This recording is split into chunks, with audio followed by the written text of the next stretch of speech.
Carbon মনে হয়। কইলাম না মেয়েদেরকে বেশি মনে রাখতে পারে। কার্বন পড়ছে, এটা কার্বন পড়াটা আসলে খুবই ন্যাচারাল। ওহো, এটা একদম পুরা ভালো। আমি এটা বলে দিই, খুব গুরুত্বপূর্ণ। সবাই এমন ভাবে দাঁড়াইছে, মনে হচ্ছে শপথ নিতেছে। কি শপথ নিতেছে ভাই? সামনে রাস্তা শেষ। আসলে সামনে কিন্তু রাস্তা শেষ, এখান থেকে আর রাস্তা নাই। তবে যেখানে রাস্তা শেষ আর সেখান থেকে হয়েছে আমার শুরু। আর শুরুটা হবে আজকে হচ্ছে একটা মোটরসাইকেলের সার্ভিসিং সেন্টার দিয়ে। এটা পড়ছে হচ্ছে তেজগাঁ শিল্প এলাকায়। আর আমার এই হাতের বাম দিকে যে রাস্তাটা আসছে, এইটা আসছে কিন্তু হচ্ছে একদম তেজগাঁর মেইন রাস্তা থেকে, অর্থাৎ বিজি প্রেসের সংলগ্ন রাস্তাটা। এই রাস্তাটা সোজাইছে ঢুকছে এই জায়গায়। আর আমার পেছনে এই জায়গাটা হচ্ছে ফনিক্স টাওয়ার, অর্থাৎ আমি এখন দাঁড়ানো আছি ফনিক্স টাওয়ারের নিচে। আর ফনিক্স টাওয়ারের ঠিক অপোজিটে, এই একদম অপোজিটে আমি হাঁটতেছি যেদিকে, এই জায়গাটাতেই হচ্ছে সেই মোটরসাইকেলের সার্ভিসিং সেন্টারটা। এটার নাম হচ্ছে মোটো ডক। এটা হচ্ছে মোটো ডকের আঙিনা, একদম উপরে কিন্তু সাইনবোর্ড দিয়ে লেখাই আছে এটার নাম হচ্ছে মোটো ডক। আর মোটো ডকের সাইনবোর্ডের পাশে সুন্দর করে কিন্তু লেখা আছে অ্যাডভান্স মোটরসাইকেল সার্ভিস সেন্টার। অনেক সার্ভিসিং সেন্টার আমি দেখছি, কিন্তু কোনো সার্ভিসিং সেন্টারের স্লোগান হিসাবে আমি কিন্তু এরকম কথা দেখি নাই। এখানে লেখা আছে যেটা অ্যাডভান্স মোটরসাইকেল সার্ভিসিং সেন্টার। তো চলেন আসলে মোটো ডকের ভেতরে যাই আর আসলে দেখি যে অ্যাডভান্স মোটরসাইকেল সার্ভিসিং সেন্টার, এই যে তারা নামকরণটা করছে, তো আসলে তারা কতটুকু কি অ্যাডভান্স, এটা আসলে ভালোভাবে জানতে হবে। প্রচুর কাজ বাকি আছে। আর তাদের লোকেশনটা বাইরে তো একবার দেখাইছি, প্লাস গুগল ম্যাপের লোকেশনটাও কিন্তু আমি স্ক্রিনে দিয়ে দিলাম, সহজে কিন্তু দেখে আসা যাবে। আর ম্যাপে কিন্তু মোটো ডক যদি লেখা হয় তাহলে কিন্তু লোকেশনটা খুবই সহজে চলে আসবে। CBR 150, এইটারে মারাত্মক রকম পোস্টমর্টেম চলতেছে। এই যে এটার ঘিলা কলিজা সব এই জায়গার মধ্যে কিন্তু খুলে এনে রাখা হয়েছে, একদম পুরোপুরিভাবে ঘষাঘাষি করা হচ্ছে। আর ঘষাঘাষির সাথে জড়িত আছে বর্তমানে 3 জন ব্যক্তি। একজন হচ্ছে সাইদ ভাই, মোটো ডকের ফাউন্ডার এবং ওনার, আর হচ্ছে আরেকজন কারিগর বাদল, আর এদিকে আছে মোটো ডকের অ্যাডভাইজার শাহেদ হাসান আবির ভাই, ইঞ্জিন বাবা হিসেবে আমরা যাকে মাঝে মধ্যে ডাকি আর কি। তো ইঞ্জিন বাবার সামনে কিন্তু ইঞ্জিন খোলা হয়েছে এবং ইঞ্জিনকে মানুষ করার চেষ্টা করা হইতেছে। তো কামলা হিসেবে মালিকই এখন ভূমিকায় অবতীর্ণ আছে। আসলে এটা কিন্তু ভালো, প্রতিষ্ঠানের মালিককে যদি কামলার ভূমিকায় যদি না যায়, ওই প্রতিষ্ঠান কিন্তু আলোর মুখ দেখে না। কি বলেন সাইদ ভাই? অবশ্যই। তো সাইদ ভাই বলেন তো আপনার সার্ভিসিং সেন্টার সম্পর্কে একটু। এই যে নাম দিলেন যে অ্যাডভান্স মোটরসাইকেল সার্ভিস, তো এই অ্যাডভান্স দিয়ে আসলে আপনি কি বুঝাইলেন? অ্যাকচুয়ালি এটা state of art servicing centre আমি বলি। এটা মানুষের বোঝাতে অনেক বড় সমস্যা হয়, what is state of art. এই জন্য অ্যাডভান্স দিয়েছি, তাহলে মানুষ বুঝতে পারে যে একটু মনে আগানো ব্যাপারটা থাকে। অ্যাডভান্স বলতে আমরা যে জিনিসটা আসলে ফোকাস করছি সেটা হচ্ছে কি, যে মোটরসাইকেলকে পারফেক্টলি শেপড আপ করার জন্য একটা সময় আমরা দেখতাম হাতুড়ি, বাটাল এবং ট্রেডিশনাল টুলস ব্যবহার করা। স্কিল সবারই থাকে, তো ওই জায়গাটা থেকে বের হয়ে মোটরসাইকেলকে আসলেই একটা সার্ভিস ম্যানুয়ালে যেভাবে সার্ভিস করতে বলে, যে সমস্ত জিনিসগুলা দিয়ে আমরা সেগুলো ইনশিওর করেছি। পাশাপাশি যেগুলো আসলে তারা বলতে পারে নাই, হয়তো ফিউচারে বলবে, আমরা সেগুলোও ইনশিওর করেছি যেন সার্ভিসটা পারফেক্টলি হয়। আমি নিজে রাইডার, আমি চাই আমি যে পেইনটা ফিল করেছি আমার বাইক সার্ভিসিং এর সময়, আমাদের ওয়ার্কশপে যেন ওই পেইনটা না হয়। এইটাকে শর্টকাটে আমরা অ্যাডভান্সড বলছি, এবং অনেকগুলো কারণ আছে যেটা আসলে ধাপে ধাপে না দেখালে সম্ভব না। এবং যেই জিনিসগুলোর জন্য অ্যাডভান্সড বলছি তা শেষ করতে আমাদের মনে হয় 1 বছর সময় লাগবে বোঝাতে। আসলে সাইদ ভাইয়ের এখানে আমি প্রথম যেদিন আসছিলাম ফিজিক্যালি, সেদিন সাইদ ভাই আমাকে এমন কিছু টুলস এর সঙ্গে প্রাথমিক একটু সরাইয়া ধারণা দেওয়ার চেষ্টা করছে। ওই দিন আমার কাছে মনে হয়েছে যে আসলে এটা অ্যাডভান্সও না, আমাদের দেশে এটা অ্যাডভান্স প্রো লেভেল টাইপের ওয়ার্কশপ করে ফেলছে সাইদ ভাই। আসলেই কিন্তু আসলেই তাই, সাইদ ভাইয়ের এখানে আমি দেখছি এমন কিছু টুলস আনছে তারা। এটা আসলে আমরা ইউটিউবে দেখছি যে ইউরোপের অমুক দেশে বা অমুক গ্যারেজে বা আমেরিকার অমুক গ্যারেজে বা ওয়ার্কশপে বা ইন্ডিয়ার কোথাও এরকম টুলস দিয়ে কাজকর্ম হচ্ছে, যেটা আমাদের দেশে একেবারেই নতুন। আমি অনেক সার্ভিস সেন্টার আজ পর্যন্ত ঘুরছি, কিন্তু এই ধরনের ইকুইপমেন্ট আসলে এখন পর্যন্ত আমার চোখে পড়ে নাই। তো সাইদ ভাইয়ের এই মোটো ডক নিয়ে কার্যক্রম আজকে কেবল শুরু হলো আমার চ্যানেলে, এবং এটা কিন্তু অনেক দিন চলবে। আজকে শুরুটা করবেন কি দিয়ে ভাই? আজকে আমরা একটা যক্ষা না ক্যান্সার বলবো, ক্যান্সার সিবিআর আছে। ক্যান্সার সিবিআর, যদি যেটা নিয়ে কাজ করছি এটাও ক্যান্সার আসলে। এটা প্রায় শেষের দিকে। আচ্ছা, তো ক্যান্সার সিবিআরটা আমরা করব, এটার অনেকগুলো সেকশন আমরা কাজ করব এবং অনেকগুলো সেকশন আমরা কাজ করেছি। তো কনসেপ্টের আজকে ইঞ্জিন ফাটাবো। ইঞ্জিন ফাটাবে? হ্যাঁ, ইঞ্জিন ফাটানোর বিষয়টা খুব চমৎকার। কেন ইঞ্জিন ফাটানোর ক্ষেত্রে বাংলাদেশের মেকানিকরা এটার উপরে অনেকগুলো প্রেসার দেয়, এতে অনেকগুলো ইম্প্যাক্ট হয়, অনেকগুলো স্ক্র্যাচ পড়ে, অনেকগুলো ঝামেলা হয়, লাগানোর ক্ষেত্রেও তাই, এবং ফাটিয়ে ওইটাকে বুঝার ক্ষেত্রেও বিরাট বড় একটা সমস্যা হয়। তো আজকে আমরা বাইকের সবচেয়ে জটিল কাজ যেটাকে বলে ইঞ্জিনের কাজ, ওটা করব আমরা, ওটা নিয়েই আজকে করব, কারণ ওটা অনেক বড় একটা সেশন। এখন কতক্ষণে শেষ হয় বোঝা যাচ্ছে না। তো ঠিক আছে, চলেন তাহলে এবারে সিবিআর এর ইঞ্জিন ফাটানোর কাজে আমরা নেমে পড়ি। নাকের যে ফুটা এত বড় বড়, এখান থেকে ইন্দু ঢুকবো, তুই নিঃশ্বাস নিবি, বুঝলি? ওটা ঢুকাইতে পারো, 3 দিনটা ধর।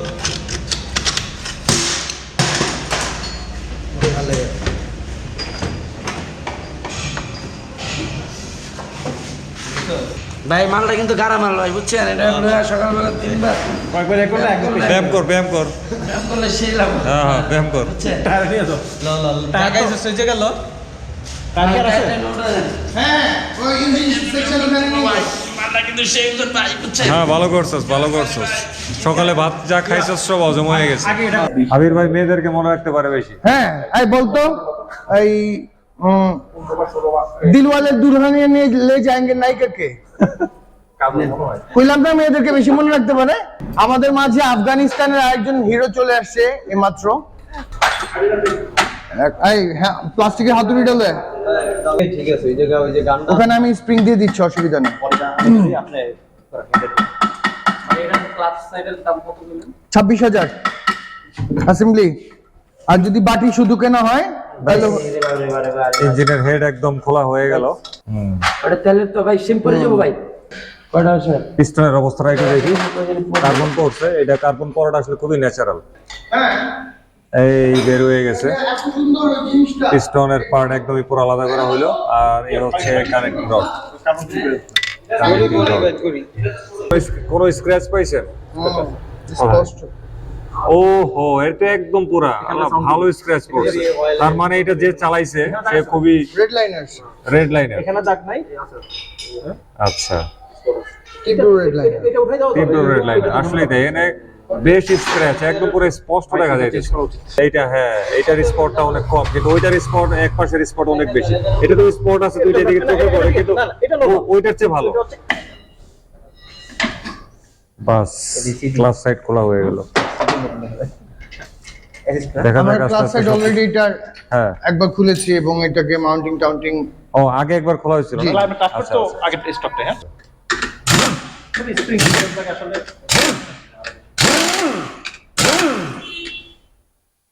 অনেকে একটা বিষয় বলে, অনেকে হন্ডার অ্যাসেম্বলি অরিজিনাল বলে, আসলে হন্ডাও নিজে এফসিসি থেকে বানায়। হ্যাঁ, এখানে এফসিসি FCC লেখা আছে। হ্যাঁ, তো এফসিসি যদি আপনি নিজস্ব প্রোডাক্ট পাওয়া যায়, যদি হন্ডাটা পান, নার্ভাস হওয়ার কিছু নাই। আসলে ওরা এফসিসি থেকে নিয়ে এই জিনিসগুলো মার্কেটে এফসিসি ছাড়ে। একটা জাপানি কোম্পানি, এটা কোনো আচ্ছা। মোকা কোম্পানি না। হ্যাঁ, এটা জাপানি কোম্পানি। ইন্ডিয়াতে প্ল্যান্ট আছে, থাইল্যান্ডে প্ল্যান্ট আছে, ইন্দোনেশিয়া প্ল্যান্ট আছে। একটা ব্যাপার বলি, এই ফুল অ্যাসেম্বলির দাম 26,000 টাকা আসলে মার্কেটে।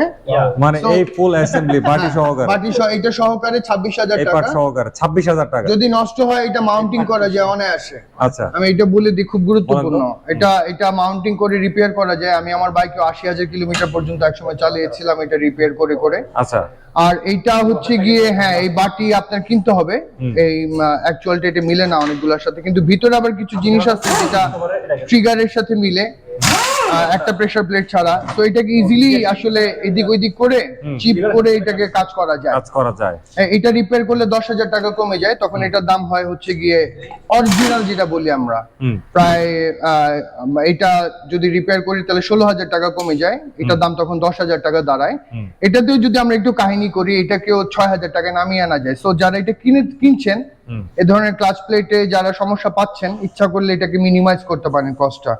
একদম এই মাঝখান বরাবর আমরা জয়েন্টটাকে আলাদা করে ফেলবো। আচ্ছা, আলাদা করে ভিতরে ক্র্যাঙ্কশ্যাফটে যে জায়গাগুলো আছে সেখানে ঢোকার পর আমরা ব্যালেন্সার চেক করবো এবং ক্র্যাঙ্কশ্যাফট এটা রিলেটেড যা আছে ওখানে কোনো সমস্যা আছে কিনা দেখবো, কারণ এই ভাইব্রেশনটা অ্যাবনর্মাল ভাইব্রেশন। আচ্ছা, ভাইব্রেশনের শুরু যেখান থেকে হয় সেগুলো আমরা অলরেডি চেক করে ফেলেছি, ওখানে কোনো সমস্যা নাই।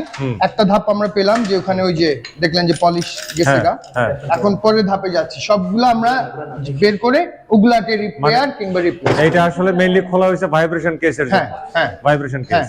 অনেক গাড়িতে এক্সটার্নাল ভাইব্রেশনের কিছু জিনিস হন্ডাতে এটা ভিতরে দেওয়া, যেমন ব্যালেন্সার। Balancer। এটা যদি আমরা বাইরে থেকে চেক করতে পারতাম তাহলে আমাদের হাফ কাজ এখনই শেষ।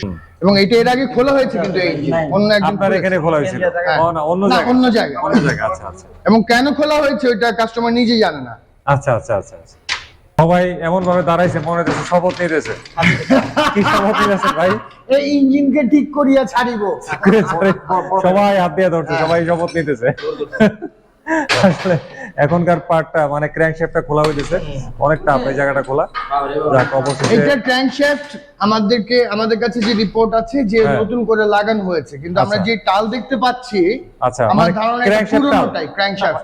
আচ্ছা, অলরেডি মানে এই কেসের কারণে 14,000 এই টাকা শুধু আগে খরচ ক্র্যাঙ্কশ্যাফটের করছে। জন্য আচ্ছা। সে 14,000 টাকা খরচ আচ্ছা, করেছে। ক্র্যাঙ্কশ্যাফটের জন্য আমরা 14,000 চাবো না যে সেম 14,000 টাকা আবার খরচ হোক। আবার খরচ হবে। এবার একটা যন্ত্র ব্যবহার করা হবে ইঞ্জিনটারে আরো খোলার কাজে। সাইড বাইডে কি ভাই? এটা পুলার ইঞ্জিন স্প্লিট করার জন্য স্পেশালি এটা আনা হয়েছে। এটা আচ্ছা। কাজী ইঞ্জিনকে স্প্লিট করা। আচ্ছা আচ্ছা। ও 3 নম্বরটা আনতাছি। এই বার্নিয়ার টানো। বানিয়া টেস্টার ওয়াইপার নিলে পরে সূক্ষ্মভাবে আগে এটারে মিলানো লাগে, না মিললে চার পাঁচ Okay, থেকে done. প্রেসার করবে না। ও Done. খুলে গেছে। ওপেন। ও এই যে খট করে একটা শব্দ হলো খুলে গেছে। এই যে ওপেন। আটাটা খুলে গেছে। আটাটা খুলে গেছে। ও ওয়াও, পুরোটা। পুরোটা ওপেন। আচ্ছা আচ্ছা। মানে কোনো ধরনের এই জায়গায় কিছুই করা লাগে কিছুই করা লাগে না। জাস্ট এটারে তিন দিক দিয়ে টাইট দিছে, জি। আর এই জায়গায় দিয়ে প্রেসার দিয়ে ক্র্যাঙ্কের Pressure প্রেসার দিছে। দিয়ে ওটাকে আলাদা করা হয়। আলাদা করে ফেলছে। দারুণ দারুণ দারুণ। প্রত্যেকটা জিনিস অক্ষত আছে, কোনো অক্ষত। সমস্যা হয় না, এবং একটু বলতে পারবে না যে এটা স্প্লিট করা হয়েছে। আচ্ছা আচ্ছা। না, দারুণ, এই জিনিসটা খুবই ভালো লাগছে। আজকে আমি প্রথম দেখলাম আপনার এখানে এসে। এটা বাংলাদেশে আমি কারো কাছে দেখি নাই। This is what we call advancement. এখন এখানে যেটা সমস্যা হচ্ছে, এই ব্যালেন্সের একটা সাইড প্লে চলে আসছে। আচ্ছা সাইড প্লে চলে আসছে, এটার কারণে টাইমিংটা নষ্ট হয়ে যায়। টাইমিংটা 0.5 ডিগ্রি বা 0.6 ডিগ্রি এদিক ওদিক হয়ে যায়। মানে একটু ফলে গেজাইতেছে একটু আর কি। গেজাইতেছে, এই জিনিসটা গেজাইতেছে। সাধারণত আরো বেশি গেজায়, কিন্তু এটাতে যেহেতু সিরিয়াস ভাইব্রেশন হচ্ছে, আমার মনে হচ্ছে এটাই মেইন কারণ। এখানে এই রাবারটা এবং এখানে একটা স্প্রিং আছে, এটা বদলাইতে হবে। আচ্ছা, এটা বদলালে এই প্লেটা তখন আর থাকবে না, তখন ব্যালেন্সারটা প্রপারলি কাজ করবে। তো এইটা কি সাইড ভাই? এটা হচ্ছে কি ক্র্যাঙ্কশ্যাফটের যে বেয়ারিংটা আছে, আচ্ছা। ওটা সচরাচর মানুষ ছেনি দিয়ে বাইরে খুলে। জি। তো এইটা আসলে ওই বেয়ারিংটা খোলার জন্য। তো আমরা যে কটা ইঞ্জিন এখন পর্যন্ত খুলেছি, কোনোটাতে এটা আমরা ইউজ করি নাই, কোনোটা করার দরকার পড়ে নাই। তো এইটাতে আমরা এই প্রথম ইউজ করবো শুধু বেয়ারিংটা বের করার জন্য, আচ্ছা আচ্ছা। যেন ক্র্যাঙ্কশ্যাফটে অ্যাডিশনাল কোনো হ্যামারিং না হয়, কারণ ওটা আরো টাল হয়ে যাবে, তখন অনেকগুলা সমস্যা তৈরি করবে। বুঝতে পারছি। যাক, এই জিনিসটাও কিন্তু ভাই আজকে আমি প্রথম দেখছি আপনার। এই জিনিসটা কারোর কাছে নাই, আমি দেখিনি আগে কখনো। কারোর কাছে নাই। ও ওনার কাছে আছে। আচ্ছা, আপনার কাছে এক piece আছে, তো আপনি একটু শোকেজে সাজিয়ে রেখে দেন। আমি ইউজ করি। আচ্ছা, আপনি ইউজ করেন। সরি, আবার রাগ করেন না। তো যাই হোক, দেখি এটা দিয়ে কিভাবে কি খুলে। যাও। ভাই কি আজকে আসেন না? হোন্ডা চালাবে ব্যালেন্স 80 সাল থেকে শুরু হয়েছে। বাহ, যে আরো মাপ অনুযায়ী জিনিস আনতে হবে নাকি ভাই? জি আরো 4 সাইজ মিনিমাম লাগবে। হ্যাঁ, এটার একটা সুবিধা হচ্ছে কি, এটা করলে যে শ্যাফটটা আর আঘাতপ্রাপ্ত হবে না। আচ্ছা আচ্ছা। শুধুমাত্র বেয়ারিংটার উপরে শুধু বেয়ারিংটার উপরে চাপ পড়বে, এবং বেয়ারিংটা আমরা যেহেতু রিপ্লেস করব, সেহেতু এটা ধ্বংস হয়ে গেলেও কোনো সমস্যা নাই। একদম পুরোপুরি ফিটিং। এটা টাইট দেওয়া লাগবে না? খুবই ভালো লাগলো জিনিসটা দেখে। এই তো বেয়ারিং খুলে গেছে, কত ইজি। স্পকেট ধরাই হয় না, ছোঁয়ও নেই। কোনো ধরনের টাকা কিচ্ছু করা আমি হয় তো না। প্রেমে পড়ে গেলাম শালার, তাই না? আমি প্রেমে পড়ে গেছি। তো দেখাচ্ছিলাম এতক্ষণ সিবিআর এর কাজকর্ম, 2021 মডেল 150R। তো এইটার এই যে বিয়ারিং গুলা, এখানে 1 2 3 4 5 6 7 8 9 মানে যত ধরনের বিয়ারিং পাওয়া গেছে ইঞ্জিনের ভিতরে এবং ক্র্যাঙ্কের বিয়ারিং সহকারে, প্রত্যেকটা বিয়ারিং ই আসলে কিন্তু ড্যামেজ হয়ে গেছে। এই কারণে এগুলাকে চেঞ্জ করা লাগতেছে। আর এই হচ্ছে এটার ক্র্যাঙ্কটা, এই হচ্ছে ক্র্যাঙ্ক। সর্বোপরি এই বাইকের অবস্থা আসলে কিন্তু খুবই গুরুতর অবস্থা। এটার কারণ হচ্ছে কি, এইটার যে মালিক তিনি প্রচন্ড রাফ এন্ড টাফ এই বাইকটা রাইড করতেন। যাই হোক, তিনি এত টাকা দিয়ে এই বাইক কিনছে রাফ এন্ড টাফ চালানোর জন্য, সেটা তার ব্যাপার। কিন্তু এই রাফ এন্ড টাফ চালানোর কারণে যে ক্ষতিগুলো হয়েছে সেটাই আসলে দেখানো হলো। আবার এদিকে কিন্তু এটার যে ব্যালেন্সার শ্যাফটের এই দুই পাশে দুইটা রাবার, এই দুইটা মূল সমস্যা আর কি, এটা যেটার কারণে ভাইব্রেশনটা প্রচুর বাইরে গেছিল।